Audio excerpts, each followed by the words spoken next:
네, 지금은 미국과 중국을 이해하는 완전히 새로운 관점이 필요한 때입니다. 다들 아시다시피 지난 40년간 중국은 더 부유해졌고 기술력은 향상됐죠. 외교적 역량과 협상력도 키웠고요. 중국은 미국에서 많은 걸 배웠고 미국의 성공 사례를 착실히 따라갔습니다. 그동안 미국은 자기 나라의 장점을 잃어버렸죠. 분명 미국은 아직도 여러 측면에서 여전히 중국을 능가하는 초강대국이지만 동시에 변화가 없는 기존 상황만 유지하는 데 급급한 무능한 국가로 주저앉고 있다는 게 바로 이 책 브레이크넥 저자의 분석입니다. 이건 국가를 이끌고 있는 핵심 지도층이 어떤 사람들이냐를 통해 엿볼 수 있는데 미국은 이제 법률가가 이끄는 나라가 되었다고 분석하고 있습니다. 반면에 중국은 엔지니어의 나라가 되었고요. 법률가 출신으로 이루어진 미국의 사회 지도층은 주로 뭔가를 가로막고 방어하는 데 능하지만 공학자나 기술자 출신으로 이루어진 중국 고위 지도부는 뭔가를 새롭게 만들어내는 데 능합니다. 이게 바로 이 책의 핵심 주제예요. 법률가들의 나라, 그리고 공학자들의 나라. 과거 미국 국민은 중국을 엄청난 기회로 여겼습니다. 수십 년 동안 미국은 소비자를 중심으로, 그리고 중국은 근로자, 노동자를 중심으로 대단히 효과적인 경제 협력 관계를 구축해 왔습니다. 하지만 이제는 그 관계에 균열이 생겼습니다. 신냉전 시대라고 하죠. 우리는 지금 이 두 나라가 서로 적대감을 품고 있는 시대에 살고 있어요. 이 적대감이 어느 정도 이상으로 끌어오른다면 미국과 중국뿐만 아니라 전 세계가 감당할 수 없는 파멸에 가까운 영향을 받을 수 있어요. 미국이 중국에 비해 유리한 건 한두 가지가 아닙니다. 탄탄한 경제 기반, 충분한 수의 젊은 세대, 출생률도 꽤 높고요. 그리고 디지털 부문의 넘사벽 혁신, 그리고 폭넓은 동맹 세력, 요즘은 조금 무너지고 있긴 하지만 그렇지만 만약 이 두 나라가 결국 서로를 향해서 총을 겨누게 된다면 중국의 이런 생산력은 굉장히 중요하게 작용할 거거든요. 공학자 중심의 이 중국이란 나라는 언제든 전쟁에 필요한 물자를 생산할 준비가 돼 있습니다. 그리고 제가 이 책을 통해 얻은 큰 깨달음은 이제 더 이상 미국은 자본주의 국가, 중국은 공산주의 사회주의 국가 이렇게 구분하는 게 의미가 없어요. 왜 의미가 없냐? 자본주의 국가인 미국은요. 아주 엄격한 규제와 관세 정책으로 자유시장 제도를 위협하고 있고요. 거꾸로 사회주의, 공산주의 국가인 중국은 노조 활동을 억압하면서 사회 안전망 따위에는 별로 신경 쓰지 않아요. 중국 공산당의 가장 성공적인 속임수가 뭔지 아세요? 바로 좌파로 위장하는 거라고 작가는 보고 있어요. 사회주의나 공산주의를 지칭하는 국가들 중에서 중국만큼 세금을 적게 거두는 곳도 없을 거예요. 인구의 4분의 3 정도가 소득세를 내지 않고요. 재산세도 대부분 부과하지 않습니다. 그리고 여러분 코로나 때도 서구 선진국 국가들 대부분이 가계에 현금을 지급하는 방식으로 대응을 했거든요. 근데 중국은 그 어떤 지원도 하지 않았습니다. 노동자를 도울 최선의 방법은 일자리로 되돌려 보내는 거라고 판단을 한 거예요. 그러니까 현금 지원 대신에 기업의 생산 재개를 돕겠다. 그래서 전 세계가 마스크나 면봉 이런 필수 물품 생산에 어려움을 겪고 있을 때 중국 공장이 유일하게 이런 수요를 감당할 수 있었어요. 중국 정부는요, 서구 보수주의자들이 부러워할 정도로 강력한 우파 정책을 실행 중입니다. 중국은 공산주의 사회주의 국가인데 복지에 참 인색해요. GDP의 10%도 안 되는 비중을 복지 예산으로 지출하고 있다고 하는데 미국은 최소 20%거든요. 그리고 시진핑 주석 본인이 2021년에 한 연설에서 이런 말을 했어요. 우리 국민이 복지를 권리로 의식하고 게을러지는 걸 경계해야 한다. 그러니까 이제 자본주의, 공산주의 이 프레임으로 미국과 중국을 바라보는 건 더 이상 의미가 없다는 거예요. 이렇게 새로운 세계 질서를 이해하는데 도움이 되지 않습니다. 새로운 중국을 지배해온 건 공학자와 기술자들이었습니다. 덩샤오핑은 공학자와 기술자 출신을 정부 최고위층으로 끌어올렸어요. 시진핑 주석 본인도 칭화대에서 화학공학을 전공했거든요. 근데 이 공학자들은 무언가 새롭게 건설하고 만드는 걸 좋아해요. 뭐 교량, 댐, 도로, 완전히 새로운 도시 건설, 이런 대규모 공공사업을 계속 추진하는 거죠. 중국은요, 현재 미국 고속도로의 2배에 달하는 고속도로망을 구축했고요. 그리고 전 세계 다른 국가를 모두 합친 규모와 맞먹는 태양광 그리고 풍력 발전 설비를 건설했습니다. 반면 미국에서는 공학에 대한 열정을 잃어버렸습니다. 대신 법률가의, 법률가에 의한, 법률가를 위한 정부만 존재한다고 작가는 이야기하고 있어요. 지난 10명의 대통령 중에 5명이 법학을 전공했고요. 최고위직에는 법률가 출신이 대거 포진되어 있습니다. 미국 역사를 통틀어서 공학을 제대로 전공한 대통령은 2명뿐이었어요. 법률가들에게는 수많은 기술이 있습니다. 건설, 개발, 생산을 중단시킬 수 있는 수많은 기술. 법률가가 권력을 잡은 미국에서는 이제 더 이상 제대로 된 제조업체를 찾아볼 수가 없고 꼭 필요한 공공사업도 제대로 진행되지 않고 있어요. 미국 여행 가신 분들은 느끼셨겠지만 지하철 같은 대중교통이 계속 낡은 상태로 방치가 돼 있어요. 인프라 구축이 잘 안 되고 있는 거죠. 반면에 중국의 정치체제는 언제라도 대규모 건설이나 생산 계획을 추진할 준비가 돼 있어서 뭐든 만들고 세우느라 정신이 없어요. 이 브레이크넥이라는 책에서 저에게 정말 와닿았던 흥미로운 예시를 하나 들어보면요. 요즘 AI 때문에 하도 전기가 중요하다고 난리잖아요.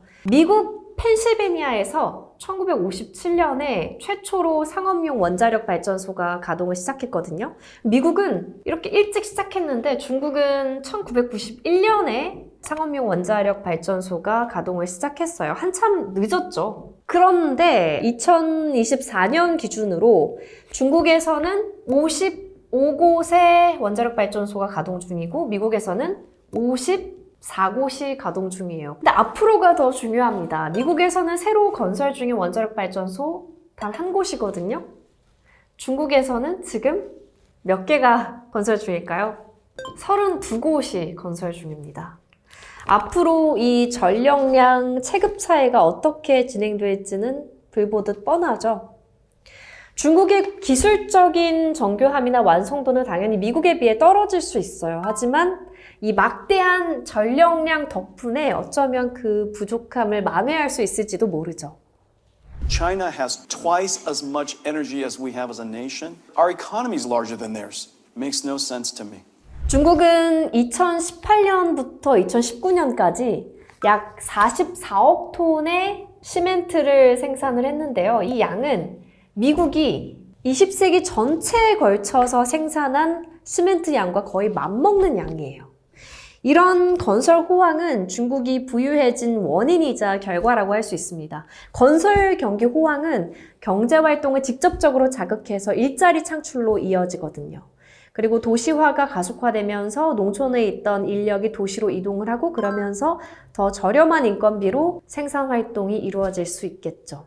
하지만 당연히 부작용이 따랐습니다. 중국 사람들은요, 지난 수십 년 사이, 특히 문화 대혁명 때 아주 적극적으로 과거 유산을 파괴하는 데 앞장섰습니다. 아예 한 마을 전체를 밀어버리고 콘크리트 구조물을 세우기도 했어요. 그리고 무모하게 진행되는 건설 사업 때문에 빚어진 비극도 있었죠. 2008년 쓰촨성 대지진으로 수백 곳의 학교가 무너지고 공식적인 통계로만 5,000명 이상의 학생들이 사망했습니다. 분노한 가족들이 이 건설사의 부정부패에 대해서 직접 알아보려고 해도 정부에 의해서 가로막혔었고요. 학부모들은 부실공사로 무너진 이런 학교들을 두부로 만든 집이라고 불렀다고 해요. 그렇다면 중국은 왜 이렇게 기술과 공학에 집착을 하게 됐을까요? 역사 시간에 배운 청나라 때 아편전쟁의 트라우마죠. 청나라가 아편전쟁에서 패배하면서 모든 중국 지도자는 이 기술력이 뒤처지는 거에 대해서 분개를 했거든요. 산업 기반을 유지하는 게 중국이 다시는 패배하지 않기 위한 최선의 보호책이다. 이런 흐름이 중국의 지도자들에게 쭉 이어져 내려왔고요. 그래서 시진핑은 2035년까지 중국이 과학기술 초강대국이 돼야 한다고 선언했습니다. 국가 간 경쟁은 본질적으로 과학기술 경쟁이다. 그리고 그 경쟁에서 누가 승리하느냐가 어떤 정치체제가 우월한지 증명하는 잣대라고 생각한 거예요. 미국의 제조업 기반은 무너져 내리고 있습니다. 2001년에 정말 큰 세계적인 이벤트가 있었죠. 중국의 WTO 가입. 2001년에 중국의 WTO 가입 이후 미국의 기업들은 제조 공장들을 중국으로 이전하기 바빴습니다. 여러분들이 잘 아시는 사과 기업. 애플이 중국을 키워준 1등 공신이라는 건 이제 알 사람은 다 아는 내용이죠. 아이폰은 중국 기술 발전의 상징과도 같습니다. 애플은 아이폰에 들어가는 거의 모든 고부가 가치 부품을 선전으로 보냈고요. 선전은 이런 부품을 조립할 수 있는 노동력을 제공했습니다. 선전의 노동자들은 스마트폰과 여러 전자제품을 조립하면서 기술을 배워나갔습니다. 그리고 이 남는 부품으로 뭘 할 수 있을까 고민을 하다가 전기차도 만들고 드론도 만들게 된 거예요. 중국 선전의 마법 같은 성장은 선진국의 전자제품을 열심히 조립한 수백만 명의 노동력이 하나로 합친 결과였습니다. 미국이라는 국가 입장에서는 패배이자 손실이라고 할 수 있죠. 미국의 역사적인 제조업 기업들 상당수가 어려움을 겪고 있거든요. 제조업 기반이 무너져 내린 거죠. 그래서 트럼프 대통령이 해외에 흩어진 공장들을 하루빨리 미국으로 복귀시키려고 하는 거예요. 이미 좀 많이 늦은 감이 있지만.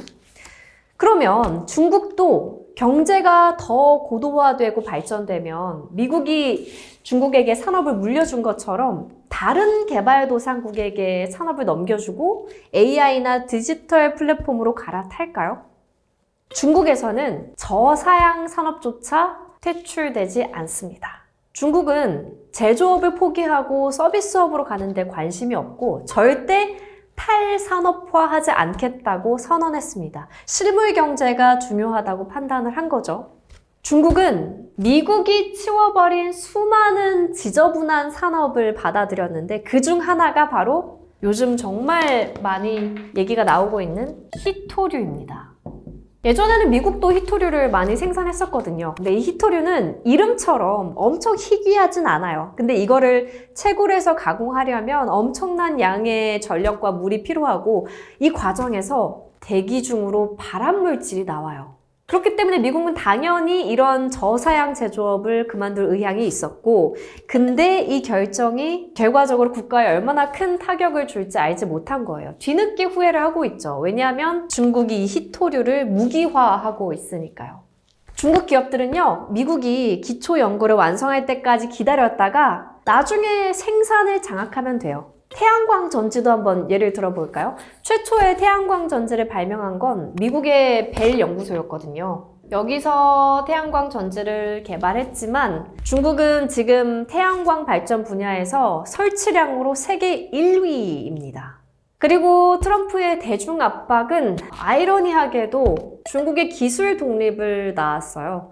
지난 10년 동안 미국은 변호사들을 이 기술 전쟁에 동원했거든요. 미국의 법률가들은 중국의 제조기업들을 궁지로 몰아넣었어요. 그렇지만 이런 법적인 압박은 중국의 발목을 잡기는커녕 오히려 더 자극하고 있습니다. 지금까지 중국 기업들은 미국의 기술력에 의존하면서 살다가 이제는 자립을 할 수밖에 없는 거예요.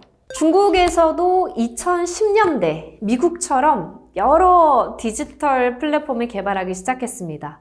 여러분들이 잘 아시는 알리바바, 텐센트, 틱톡의 기업이죠. 바이트댄스. 중국에서도 한동안 엄청난 숫자의 유니콘이 쏟아져 나왔어요. 그리고 규제가 별로 없던 시기에 중국의 유니콘들도 거대하게 성장을 했죠. 그치만 이들의 영향력이나 자본력이 선을 넘는 것 같은 수준이 되니까 상황이 달라졌습니다. 시진핑 주석은 그들에게 경고를 보내면서 개혁에 나서겠다고 약속했어요. 누가 갑인지 본때를 보여주겠다 이거예요.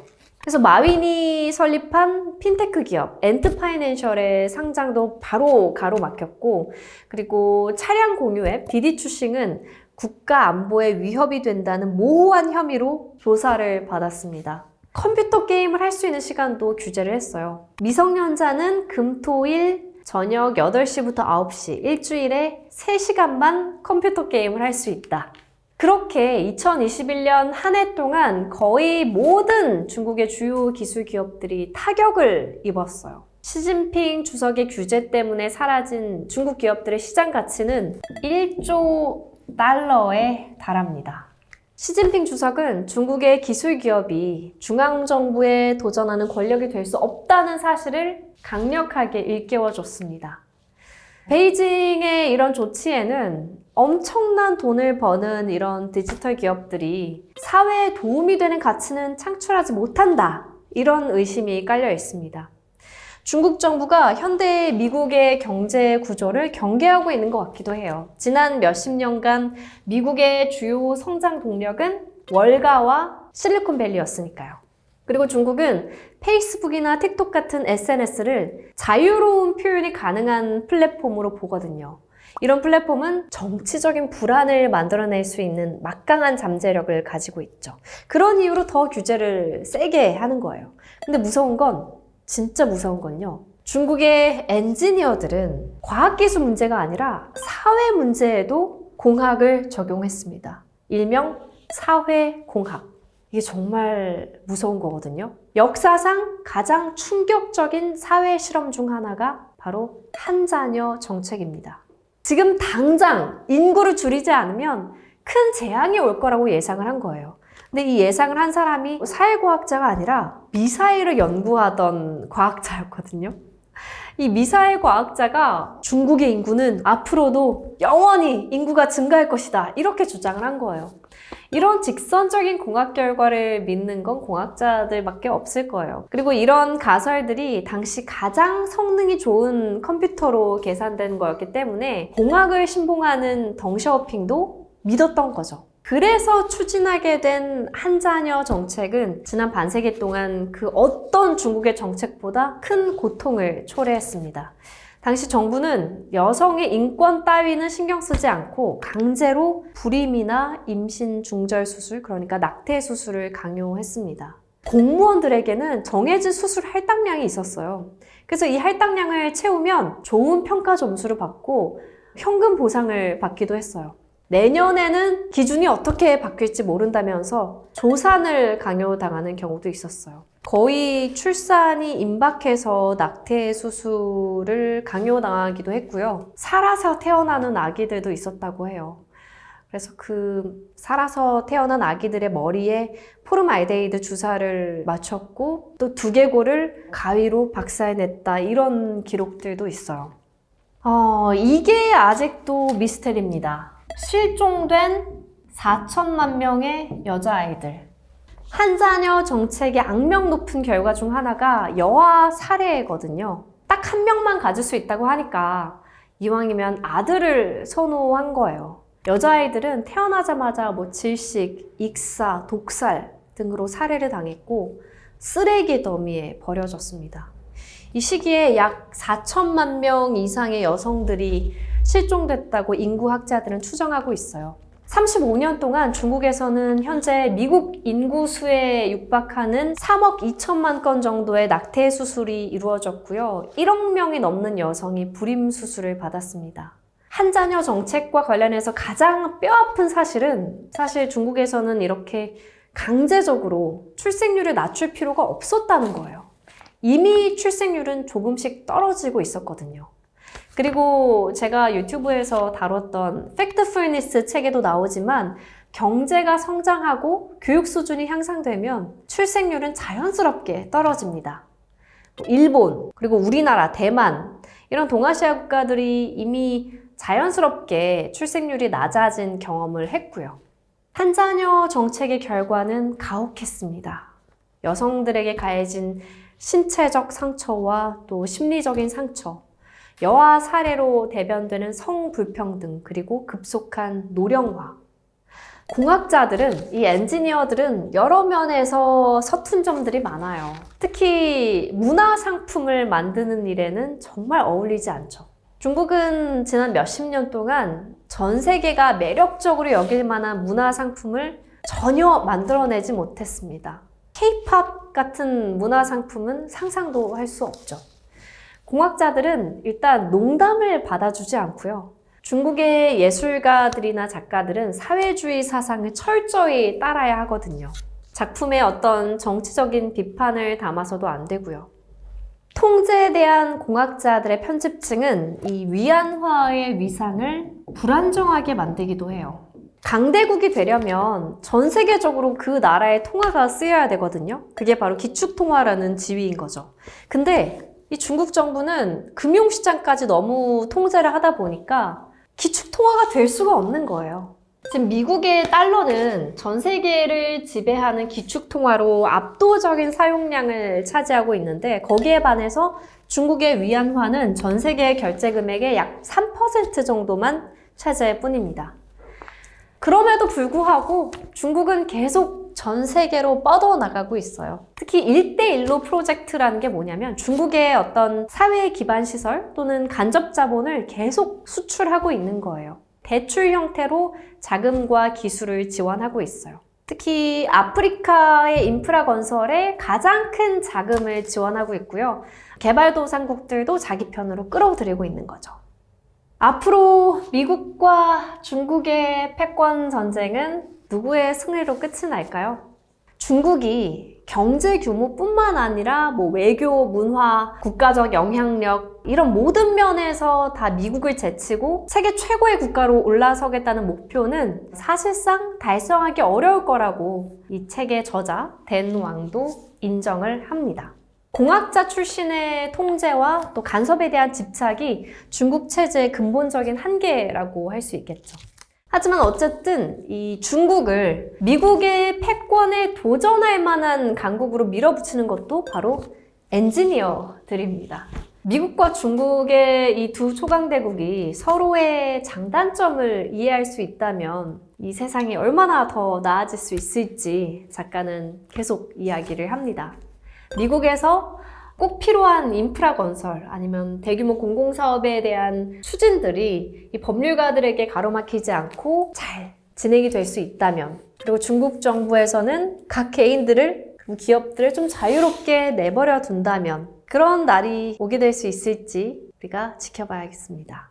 네, 오늘은 이렇게 브레이크넥이라는 책과 함께 미국과 중국의 패권 전쟁에 대해서 살펴봤습니다. 이 책의 저자에 대해서 좀 더 말씀드리면 댄 왕이라는 분은 중국에서 태어나서 캐나다로 이민을 간 후에 나중에는 이제 실리콘밸리에서 산업 분석가로 일하는 분이 됐는데요.